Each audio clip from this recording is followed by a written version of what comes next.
Welcome to Simply Legal. I'm your host, Geraldine Warren, a Medfield resident and practicing attorney here in Medfield. Today I have with me Ron Griffin. He's our veterans agent and Shine counselor. Today our discussion is going to focus on 3 disability pension programs for the veterans and their spouses.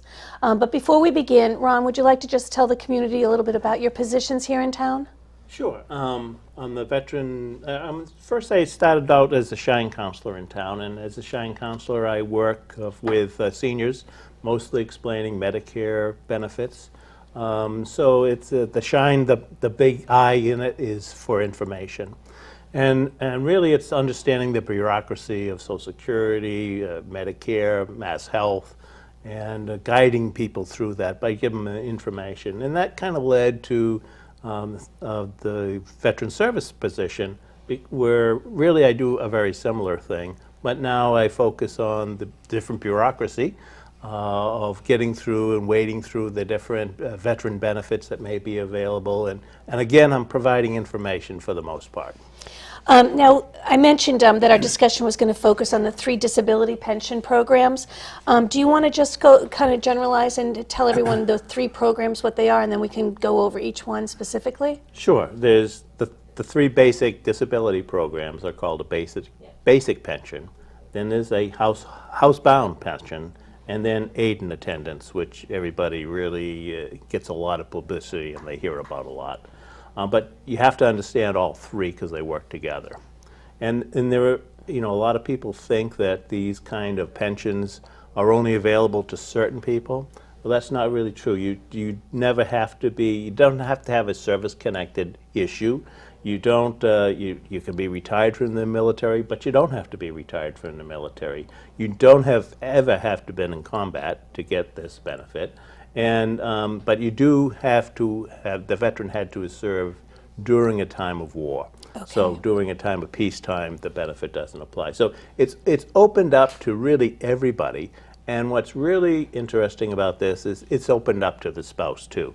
So between the 2 of them, we can have a lot of appeal for these programs in the community because very, very few restrictions on what they need to qualify for as far as being a veteran. What they have to qualify for is they have to become disabled.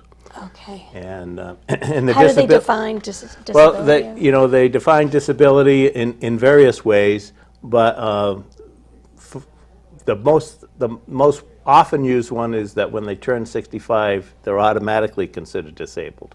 Anything before that, they have to prove medically that they're disabled. So a lot of these pensions are available to those who are over 65 because they don't have to do a medical qualification of being disabled. They are disabled because of age. Are there income limits with the basic disability pension? Yes, there's income limits for the basic, well, really the basic pension acts a little like Social Security supplemental income, where it raises the veteran or the family's income up to a certain level to make sure they stay out of poverty.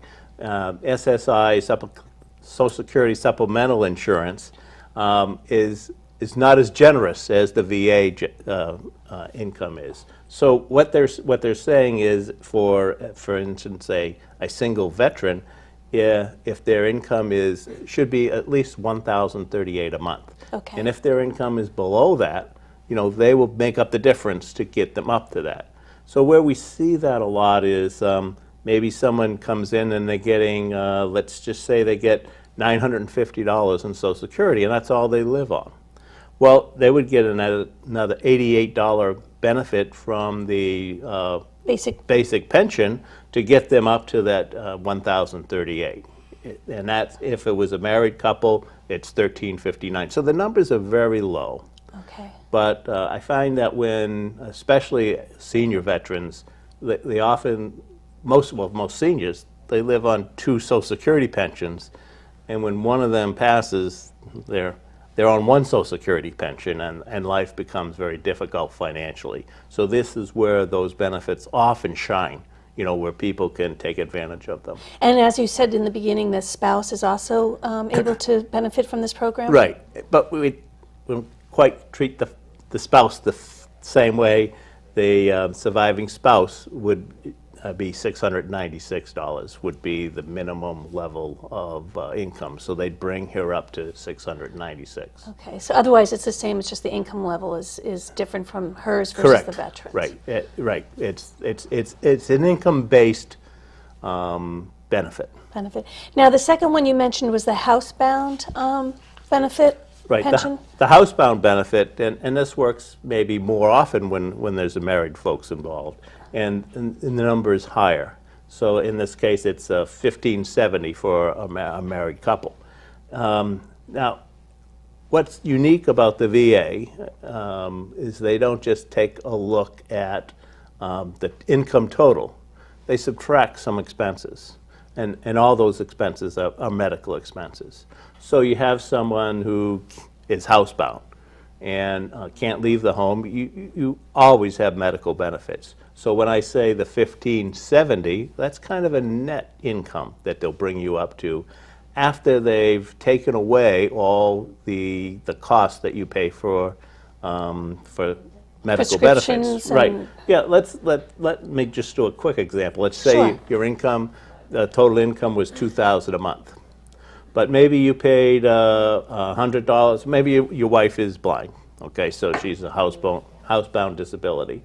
So maybe you send her to the daycare for 3 days a week, and maybe that costs you $100 a month. And maybe you have your granddaughter come in on days and help bathe her or dress her in the morning, and help out like that, and you pay that granddaughter $100 a month. Maybe you have your Medicare Part B premium of $105.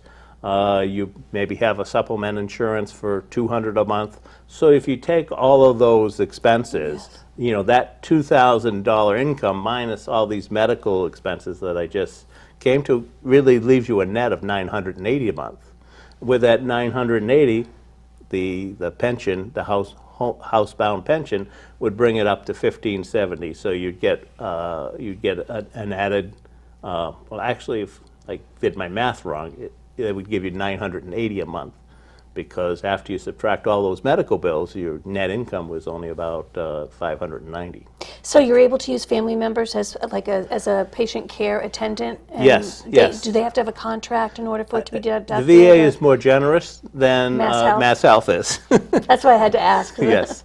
So Mass Health, very difficult to have A PCA. a family providing benefits and get paid for it. All right, so that's really interesting for everyone to know that. And then the third one, which is the one that I think most of Right. us are familiar with, is the aid and attendance. Right. So I thought maybe we could spend a little bit more time on that, since I think that is probably the one that is used most often. It's the one used most often, and it's the most misunderstood.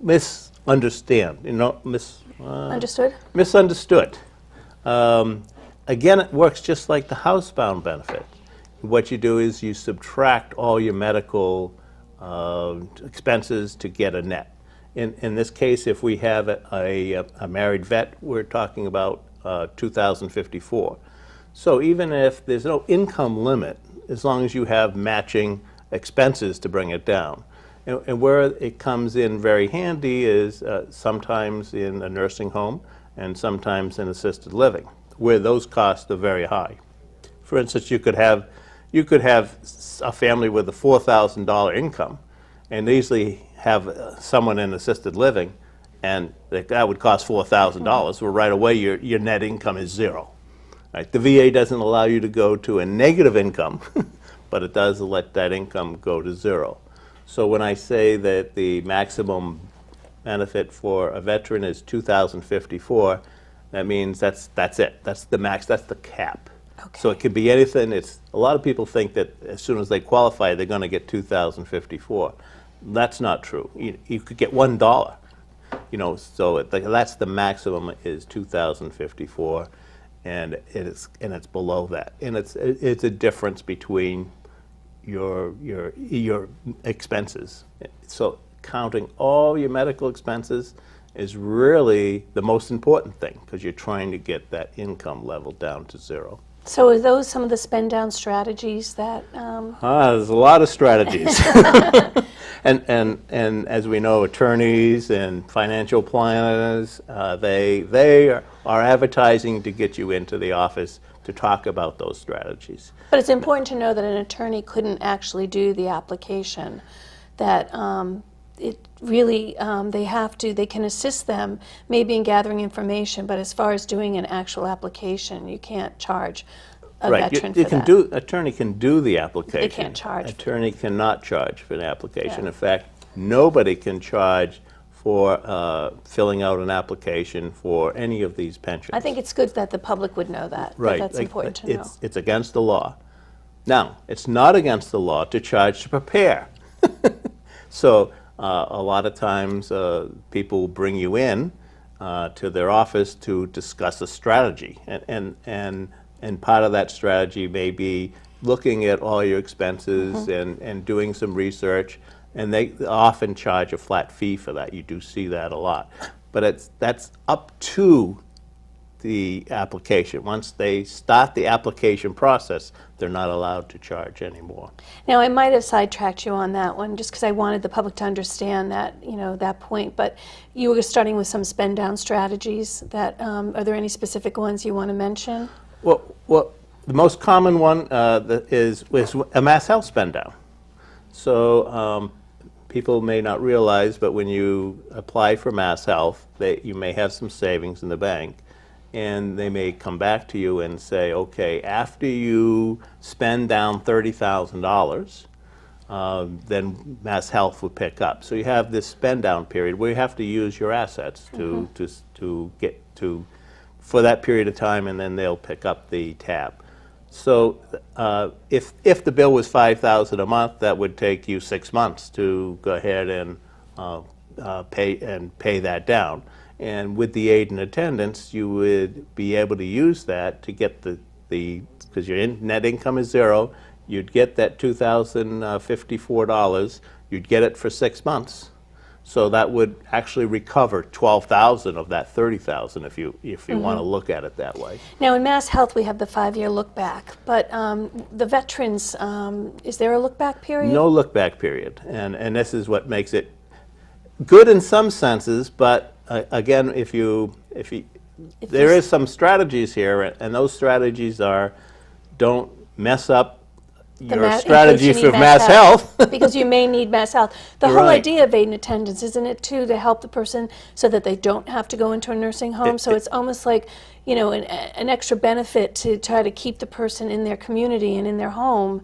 But we got to be aware of the fact that they may at some point need a nursing home, and that 5-year look back would then come into play. For mass health, that's correct. So the VA doesn't have a look back period.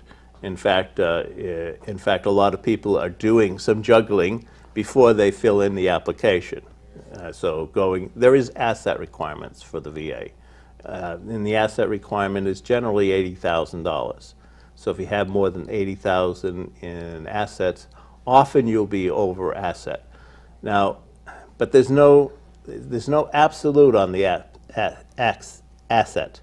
If someone that's 95 years old will have a much lower asset than someone that was 65 years old, because they calculate the lifespan of the individual. Well, that makes sense. So there's in a lot of areas with the VA, it's not unlike Mass Health. Mass Health has absolutes. $1 over or under, and you're in or out. But most of the veterans' benefits don't calculate that way. They take into account other things. They take into account some real life things. And so you end up getting you talk to people, you get different results from what you appears to be the same data. There is different data involved, but there's similar situations. One person gets approved, another one gets rejected, and because of assets for one, and that's because they don't have a firm number that they adhere to. Okay. The other thing that you hear from people sometimes is like when they want to apply for something, the application process itself is difficult. Do you want to just address the application process? Yeah, the application process is difficult. And, as much as I might say be careful about going to a financial planner or an attorney to get some assistance in filling out an application, I'd also caution you, don't try to go it alone. You know, there are so many difficulties in complying with all the forms. It's form, it's form, it's form. A missing form is an incomplete application. An incomplete application is a delay in your application because they will go back and ask you for that information. And the VA is a paperwork society. So what happens is you start in the first person and get the first screening, and maybe the person that is looking at assets, maybe he's number 5 or something, he has a question. Well, when he sends out the information, you're back on table 1 again. So you have to go through the whole process. So the more times that they come back for your information, you're almost guaranteed, you know, months of delay. Because you've got to go through all the same steps that you had already cleared. So the really important part for us to let anyone in the community know that wants to apply for one of the disability pension programs is to just make sure when they're filling out the application that maybe they contact yourself or an attorney who's willing, you know, like myself would be willing to look at it without a charge, and just make sure that they have their ducks in a row so when they do send it in, you know, hopefully it'll be a full application. Right, and that's the really the important term, a completely filled out application, an application with no blanks, an application with all the supporting forms to go with it. You know, if you typically in the service or in the VA, if you say something, you need to provide the evidence for it. So say it, prove it, say it, prove it. So you have to look at every entry that you make and make sure that you give the supporting documentation for that. So if it's one of the things is to document expenses, which is also very important because in the end result that determines your benefit. And but you have to document it. You have to have all the proof that you spent the money. In the case of prescription drugs, you know, sometimes expenses aren't constant. You know, we can talk about a Medicare B deduction. That's the same all year long.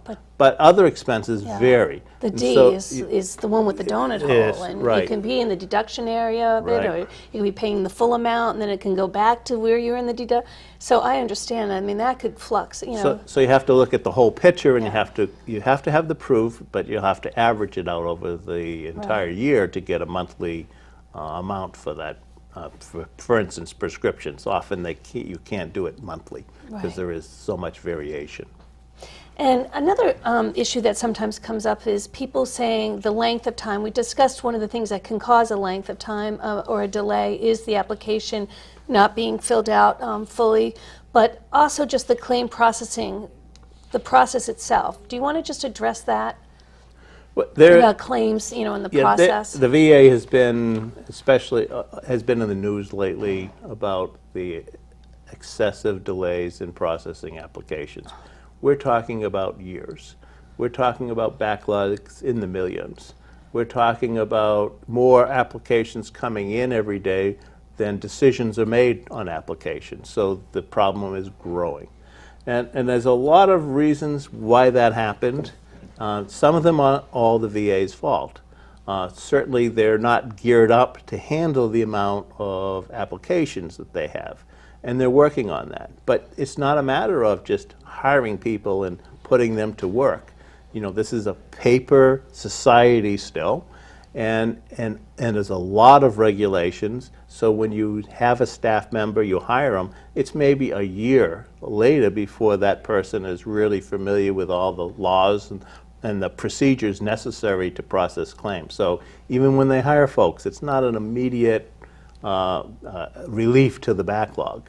And there's a lot of things that are causing the backlog that have come into play. You know, I'm one of them. Vietnam? Well, no, I'm one of them because I'm helping, I'm reaching out to people, I'm finding new cases for them, I'm processing new claims.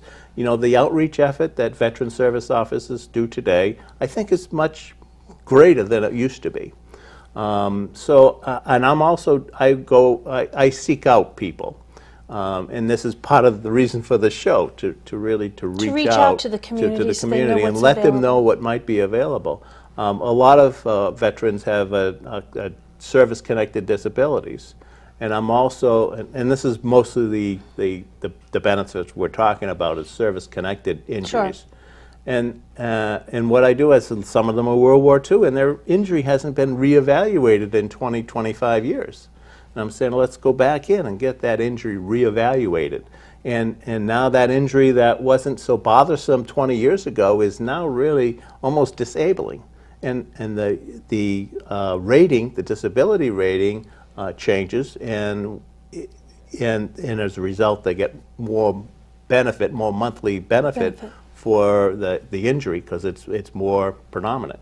So I'm one of the causes, but there's other causes. I was thinking when I said Vietnam, I was thinking about Agent Orange. Agent Orange is certainly the single greatest one that came out.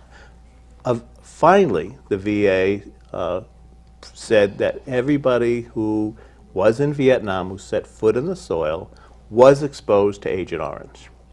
Now, there are a number of, there's 12 or 13 diseases, mostly in the cancerous. Diabetes is another one that's not cancerous, that have shown up and been attributed to the to contact with Agent Orange.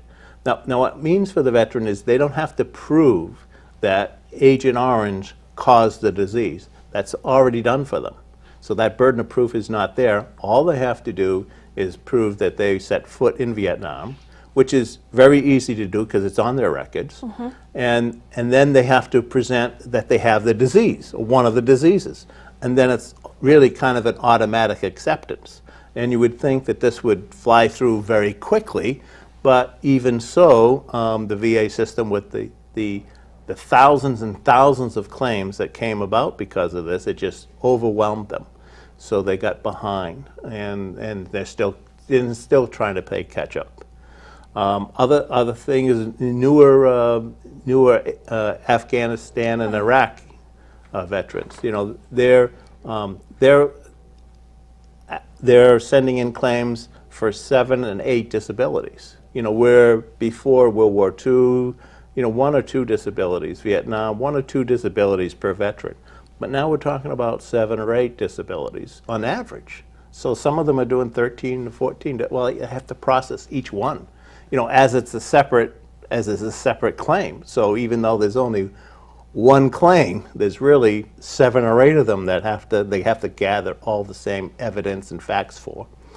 So that is I won't say clogging up the system, but you know, you can't push through. It's not as simple to push through that. There's so much research that has to go on. The advantage is that they just got out of the service, so a lot of the proof is still there. When I'm dealing with a World War II or a Vietnam veteran, you know, a lot of the proof isn't there anymore. You know, and the people that witnessed an injury or whatever, you know, maybe they've passed away, so it's harder to prove your case.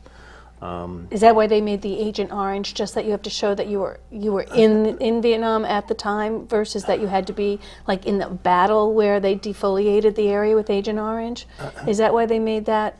I don't think so. I think they made it because they take a sampling of people, and you take a sampling of, let's use diabetes. You know, you take a sampling of 1,000 males and out of a community, and maybe 3% of them get diabetes. You know, I don't know the numbers, but you take a random sampling of 1,000 veterans who've been in Vietnam, and maybe you got 63%. You know, and they just said, wow, you know, this is statistically there's something connected there.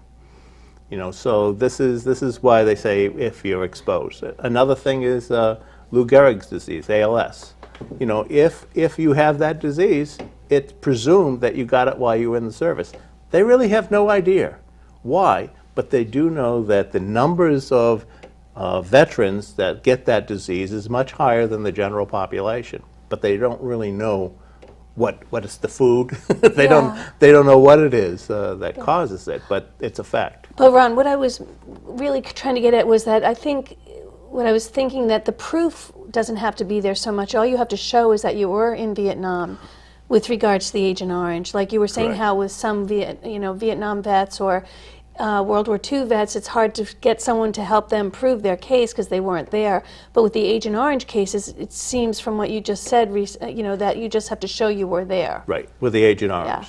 And with the Afghan and Iraqi veterans, that this records are still recent. People have memories are still good, so it's easy to get. Sometimes you have to have a buddy confirmation that that you fell out of your bunk. I mean, you could fall out of your bunk and you could hurt your back. I mean, but you have to have somebody that says, yeah, I fell out of my bunk and I had to go and get it looked at. I mean, there's a lot of surface injuries that could happen. They don't have to be on the battlefield. Now, when you were talking about claims and the increase in claims and why the process is kind of bogged down, you were saying you were the cause. But so is every town required then to have a veterans agent? Every town has access to a veteran service officer, except one. It borders Medfield. Dover? Dover.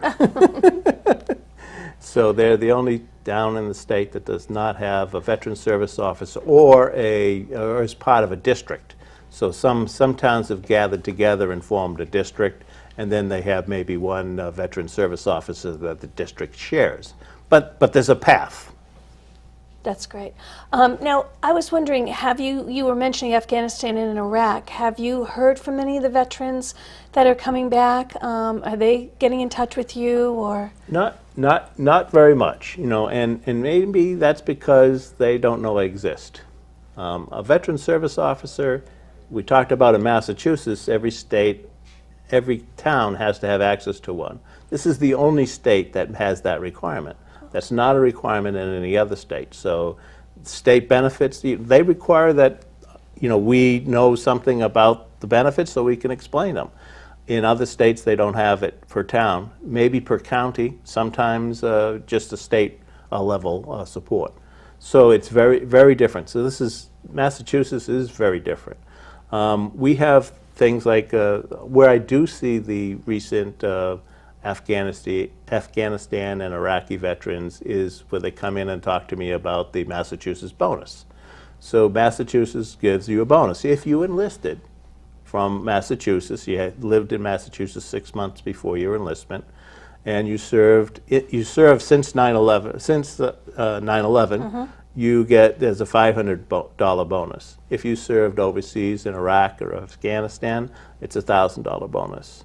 If you've made multiple deployments, it's $500 for each extra deployment.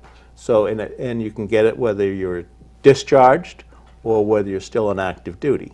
So they do come in for that paperwork and a little explanation, and of course you have to have a certification from the town clerk of the town that you lived in that you were a resident there. That makes sense. I think before we close, and I don't want to catch you off guard on this, before we close, you recently mentioned to me some new program that Norfolk has started with a veterans court, basically. And I don't want to catch you off guard because we weren't really necessarily prepared to talk about it, but I just thought since we have some time, would you just want to quickly just mention that program? And I realize you can't go into depth with it, it's only a year old, but maybe just let the community know it's out there. Sure. There's a program in Dedham. It's called Veterans Court, and it's Judge Hogan Sullivan that runs that court. Also, Michael Morrissey, the assistant district attorney. No, he's the district attorney. They have kind of sponsored this, and what they've identified is that a lot of veterans, they come in with behavior problems, really, and that whether it's PTSD or whether it's substance abuse problems, sometimes that gets them involved in the police, and they don't believe that these folks deserve to be punished. They think they want to really change the behavior. And so this court really, it's a harder path because there's a lot of accountability and responsibility for those who enter it. They have to go to court every Tuesday afternoon. They have to stand in front of the judge. They have to explain what's going on in their life, what they've been doing to change themselves. Representative in that is the Veterans Administration at the hospital, the VA hospital. They are there because if the judge says, this person needs this treatment plan, the VA is there to say, yes, I'll have them enrolled next week, so that there's no delay going through the process of finding the right group or getting the services that were needed. The VA commits to those services right there. So it bypasses some of the referral service of getting your appointment. It's collaborative then. It is collaborative. So it's only been going on a year. The program has appeared once on 60 Minutes as a national program. It started out in Texas. They have it, and they're kind of replicating that same philosophy here. And they hope it'll be successful. They hope that they'll rehabilitate folks, and then they hope that they'll find other veterans courts in other counties that may come along. Already some of the cases are being referred to the Dedham Court from maybe Stoughton or Stoughton Court. So it's a better alternative to going to jail, but it's a better long-term alternative to a life-altering change that makes the veteran once again a productive member. That's awesome. Thank you, Ron. That concludes today's Simply Legal. Thank you for joining us today.